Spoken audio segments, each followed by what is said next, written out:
Ini adalah cerita tentang diriku. Seorang istri biasa yang sangat mencintai suaminya, Budi. Aku hanya ingin melihatnya sukses. Melihatnya bahagia meraih mimpi-mimpinya di kantor. Tapi, jalan itu ternyata tidak semulus yang kubayangkan. Aku menemukan diriku terjebak dalam sebuah dilema yang tak terbayangkan. Saat bos suamiku, Pak Hendra, muncul dengan sebuah tawaran terselubung. Sebuah tawaran yang memaksaku untuk memberikan sesuatu yang paling berharga demi karir Budi. Kenikmatan yang harus kuberikan padanya. Berulang kali, tanpa sepengetahuan suamiku. Inilah kisahku selengkapnya. Namaku Maya. Seperti kebanyakan wanita seusia denganku, aku punya seorang suami yang kucintai, Budi, dan sebuah rumah sederhana yang kami sebut istana. Hidup kami tidak mewah, tapi cukup. Kami punya tawa di pagi hari saat Budi menyeruput kopinya, dan cerita-cerita kecil di malam hari tentang hari yang telah dilewati. Pernikahan kami harmonis, penuh pengertian, setidaknya begitulah yang selalu kurasakan.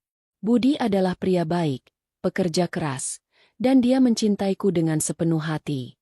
Namun, di balik semua kehangatan itu, ada satu awan mendung yang perlahan menghimpit kami, karir Budi. Dia adalah seorang karyawan di sebuah perusahaan konsultan besar. Sejak awal kami menikah, Budi selalu punya ambisi besar. Dia bermimpi jadi manajer, punya tim sendiri, dan memberikan kehidupan yang lebih baik untuk kami. Dia bekerja keras, sering lembur, bahkan rela membawa pekerjaan kantor pulang. Tapi, promosi yang dia impikan tak kunjung datang. Setiap malam, aku melihat bagaimana Budi pulang dengan bahu yang semakin merosot. Wajahnya kusut, senyumnya tipis. Dia akan bercerita tentang rekan kerjanya yang baru saja naik jabatan. Padahal Budi merasa kinerjanya jauh lebih baik. Aku bisa merasakan frustrasinya, amarahnya yang tertahan, dan keputusasaannya yang mulai tumbuh. Maya, aku ini kurang apa lagi? Tanyanya suatu malam, suaranya parau. Aku hanya bisa memeluknya erat. Tak tahu harus berkata apa. Aku ingin sekali melihat suamiku sukses dan bahagia. Tapi rasanya semua jalan buntu. Hidup kami terus berjalan seperti biasa. Sampai suatu hari, di sebuah acara makan malam kantor. Ini adalah acara tahunan yang wajib dihadiri semua karyawan beserta pasangannya. Aku mengenakan gaun terbaikku. Mencoba terlihat ceria demi Budi. Saat kami sedang berbincang dengan beberapa rekan kerja Budi, seorang pria parubaya yang elegan tiba-tiba mendekat. Matanya tajam, namun senyumnya ramah. Dialah Pak Hendra, bos besar di perusahaan Budi. Semua orang langsung diam dan memberi hormat. Budi, ini istrimu? Suaranya berat dan berwibawa. Budi mengangguk, sedikit gugup. Halo, Pak Hendra. Sapaku sambil tersenyum canggung. Pak Hendra menatapku dengan tatapan yang sedikit terlalu lama, membuatku sedikit tidak nyaman. Nyonya Maya, saya sering dengar cerita tentang Anda dari Budi. Dia sering memuji betapa hebatnya Anda. Pujian itu terasa sedikit aneh, mengingat ini pertama kalinya aku bertemu langsung dengannya. Aku hanya tersenyum tipis, tidak tahu harus merespons apa. Beberapa hari setelah acara itu, Pak Hendra tiba-tiba menghubungiku. Bukan lewat telepon rumah, tapi nomor pribadiku yang entah dari mana dia dapatkan. Awalnya, dia hanya basa-basi menanyakan kabar, memuji gaun yang kupakai waktu itu, dan sedikit mengungkit tentang bagaimana Budi adalah karyawan yang berpotensi. Aku pikir, mungkin dia hanya ingin menjalin hubungan baik dengan istri karyawannya. Aku berusaha bersikap sopan dan profesional. Tapi kemudian, percakapan mulai bergeser. Nyonya Maya, katanya suatu sore lewat telepon. Saya melihat potensi besar pada Budi. Dia memang pekerja keras.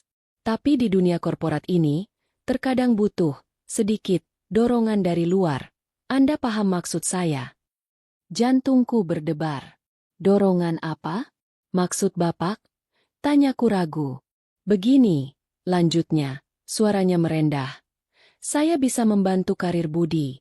Promosi itu, jabatan yang dia idam-idamkan, semua itu bisa saya berikan. Tentu saja, dengan satu syarat. Dia terdiam, membiarkan kalimatnya menggantung di udara. Aku merasa mual. Aku tahu kemana arah pembicaraan ini. Aku ingin langsung menutup telepon. Tapi suara Budi yang frustrasi malam itu terngiang-ngiang di telingaku. Syarat apa, Pak? Suaraku serak. Hampir tak terdengar. Saya rasa, kita perlu menjalin kedekatan yang lebih personal, Nyonya Maya. Hanya Anda dan saya. Ini demi Budi. Demi masa depannya yang cerah. Saya yakin, Anda adalah wanita yang cerdas dan akan mengerti. Ponsel terasa panas di tanganku. Aku bisa merasakan darahku berdesir, antara amarah, ketakutan, dan sebuah bisikan tipis dari kegelapan yang mengatakan, ini satu-satunya jalan. Malam itu, aku tidak bisa tidur. Aku memandangi Budi yang tertidur pulas di sampingku. Dia terlihat begitu lelah, namun juga penuh harapan. Bisakah aku mengorbankan diriku demi kebahagiaannya? Bisakah aku melewati batas yang tak pernah kubayangkan akan kulewati? Pertanyaan-pertanyaan itu terus berputar, mencekikku dalam dilema yang mengerikan. Keputusan itu datang setelah berhari-hari bergumul dengan diri sendiri. Pikiranku kalut, hatiku perih. Aku melihat wajah lelah Budi setiap malam, mendengar desah napasnya yang penuh kekecewaan, dan membayangkan senyumnya jika saja semua ambisinya tercapai. Pada akhirnya, demi Budi, aku memilih untuk melangkah ke jurang yang paling gelap. Aku meyakinkan diri bahwa ini hanya sementara. Sebuah pengorbanan kecil demi kebahagiaan suamiku. Panggilan dari Pak Hendra datang lagi keesokan harinya. Suaranya terdengar sabar, seolah dia tahu aku akan setuju. Dia meminta kami bertemu di sebuah kafe terpencil, jauh dari keramaian kantor atau tempat yang mungkin dikenali orang. Saat itu, perutku mulas. Aku mengenakan pakaian yang paling tidak mencolok, berharap bisa menyamarkan keberadaanku. Ketika dia tiba, Pak Hendra tersenyum tipis. Tatapannya menelanjangiku, membuatku merasa jijik pada diriku sendiri bahkan sebelum semua ini dimulai. Kami berbasa-basi sejenak, membicarakan hal-hal yang tidak penting, sampai akhirnya dia mengulurkan tangannya di atas meja, meraih tanganku. Sentuhan itu membuatku merinding. Aku menarik tanganku secepat mungkin, pura-pura merapikan rambut. Jadi, Nyonya Maya. Dia mengangkat alisnya, seolah menuntut jawaban. Baik, Pak Hendra, suaraku bergetar. Apa yang harus saya lakukan? Senyumnya melebar. Anda wanita cerdas. Saya suka itu. Sejak hari itu, duniaku terbagi dua. Di satu sisi, aku adalah Maya, istri setia Budi yang mencintai suaminya. Di sisi lain, aku adalah boneka Pak Hendra, terpaksa menuruti setiap permintaannya demi karir suamiku. Pertemuan kami tidak hanya sekali. Awalnya hanya makan siang tersembunyi, kemudian bergeser ke tempat yang lebih pribadi, di luar jam kerja. Setiap kali aku bersamanya, rasa bersalah menggerogoti jiwaku. Aku membenci diriku sendiri, membenci Pak Hendra, dan yang terburuk, membenci situasi ini yang membuatku merasa tak berdaya. Namun, di tengah semua kehancuran batinku, sebuah perubahan mulai terlihat pada Budi. Tidak lama setelah pertemuanku yang disepakati dengan Pak Hendra, Budi tiba-tiba mendapatkan proyek besar. Dia ditunjuk sebagai ketua tim untuk sebuah proyek penting yang sebelumnya selalu diimpikannya. Wajahnya berseri-seri, senyumnya tak lepas dari bibir. Dia pulang dengan semangat membara, menceritakan semua detail proyek itu dengan mata berbinar. Maya, aku tidak menyangka. Pak Hendra sendiri yang menunjukku. Serunya suatu malam, memelukku erat. Pelukan itu terasa seperti ribuan jarum menusuk kulitku. Aku bahagia melihatnya bahagia, tapi kebahagiaannya dibangun di atas kehancuranku. Promosi demi promosi mulai berdatangan untuk Budi. Dia dipuji dalam rapat-rapat. Namanya disebut-sebut sebagai karyawan paling berpotensi. Setiap kali Budi pulang dengan kabar baik, aku merasakan gejolak aneh di dalam diriku. Campuran antara kelegaan bahwa pengorbananku membuahkan hasil, dan rasa sakit yang mendalam karena harus terus-menerus menipu pria yang paling kucintai. Aku menjadi ahli dalam menyembunyikan emosi. Di depan Budi, aku adalah istri yang bangga, selalu mendukung, dan mendengarkan setiap ceritanya dengan antusias. Di dalam hati, aku adalah wanita yang hancur berkeping-keping. Hubungan dengan Pak Hendra menjadi semakin sering dan menuntut. Dia tidak pernah terang-terangan mengancam, tapi setiap kali aku mencoba menarik diri, dia akan menyebut tentang evaluasi kinerja Budi yang akan datang, atau kesempatan baru yang bisa saja batal. Kata-kata itu cukup untuk membuatku patuh kembali. Aku merasa seperti terperangkap dalam jaring laba-laba yang semakin mengikat. Setiap tali yang kubuat untuk menyelamatkan Budi justru menjeratku semakin dalam. Malam-malamku di rumah diisi dengan topeng yang sempurna. Aku memasakkan makanan kesukaan Budi, mendengarkan rencananya untuk masa depan, dan tertawa pada leluconnya. Tapi saat Budi memelukku erat sebelum tidur, aku seringkali menahan napas, berharap dia tidak merasakan dinginnya kebohongan yang melingkupiku. Ada saat-saat aku merasa begitu muak pada diriku sendiri, ingin sekali berteriak dan mengakui semuanya. Tapi bagaimana mungkin? Apa yang akan terjadi pada Budi? Semua yang telah kami bangun akan hancur dalam sekejap. Jadi, aku terus bertahan, hidup dalam kebohongan yang setiap hari semakin terasa nyata. Hari yang Budi impikan akhirnya tiba. Beberapa bulan setelah proyek besar itu selesai dan sukses besar, ia dipanggil menghadap direksi. Malamnya, Budi pulang dengan wajah berseri-seri. Senyumnya jauh lebih lebar dari biasanya. "Maya, aku diangkat jadi manajer," teriaknya sambil memelukku erat, mengangkatku berputar. Dia tertawa lepas. Tawa yang sudah lama tidak kudengar. Kebahagiaannya meluap-luap. Dan dia berterima kasih padaku berkali-kali. "Kamu inspirasiku, Maya. Kamu selalu percaya padaku," katanya, menatapku dengan mata penuh cinta dan kekaguman. Momen itu seharusnya menjadi puncak kebahagiaan kami. Tapi bagiku, itu adalah puncak kepahitan. Aku membalas pelukannya, tersenyum, mengatakan betapa bangganya aku padanya. Namun, di dalam hati, aku merasa hancur berkeping-keping. Setiap sentuhan Budi, setiap kata terima kasihnya, terasa seperti tusukan pisau. Kebahagiaannya dibangun di atas lumpur. Lumpur rahasia yang mengotori tanganku dan jiwaku. Rasa bersalah itu kini tak hanya menghantuiku, tapi juga mendominasi setiap aspek hidupku. Aku sering menangis dalam diam saat Budi sudah tertidur pulas. Aku merasa jijik pada diriku sendiri. Bagaimana bisa aku, istri yang katanya setia, melakukan hal sejiwa ini? Aku ingin sekali jujur, ingin sekali melemparkan semua beban ini pada Budi, tapi aku tahu aku tidak bisa. Apa yang akan terjadi pada mimpinya? Pada kebahagiaan yang baru saja ia raih? Aku tak sanggup melihat itu hancur karena kebodohanku. Secara tidak sadar, aku mulai menjaga jarak emosional dengan Budi. Sulit bagiku untuk sepenuhnya merasakan kebahagiaan bersamanya, untuk membalas pelukannya dengan ketulusan yang sama, karena rahasia itu selalu ada di antara kami, seperti tembok tak terlihat. Aku takut jika aku terlalu dekat, ia akan merasakan kegelisahan, atau bahkan membaca kebohongan di mataku. Aku menjadi lebih pendiam, lebih sering melamun. Budi sesekali bertanya, "Kamu kenapa, sayang? Ada masalah?" Aku selalu menjawab dengan senyuman paksa dan alasan klise tentang kelelahan. Sementara itu, hubungan dengan Pak Hendra menjadi semakin intens dan menuntut. Dia tidak lagi meminta, tapi lebih ke memerintah. Dia merasa memiliki kendali penuh atas diriku, dan dia seringkali memanfaatkannya. Aku mencoba mencari celah untuk melepaskan diri. Pernah suatu kali, aku pura-pura sakit, menolak bertemu dengannya. Tapi dia mengancam akan meninjau ulang kinerja Budi. "Tentu saja," katanya dengan nada dingin. "Budi kan masih di masa percobaan sebagai manajer. Sedikit saja kesalahan bisa fatal." Ancaman itu cukup untuk membuatku kembali patuh. Aku tahu dia tidak main-main. Hidupku adalah drama tanpa henti, sebuah pertunjukan sempurna di hadapan Budi.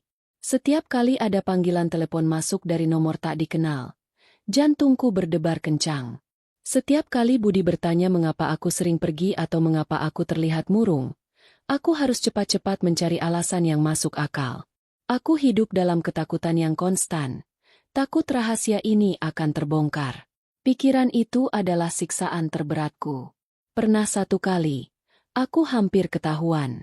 Pak Hendra memintaku menemaninya makan siang di sebuah restoran di pusat kota, tepat di dekat kantor Budi.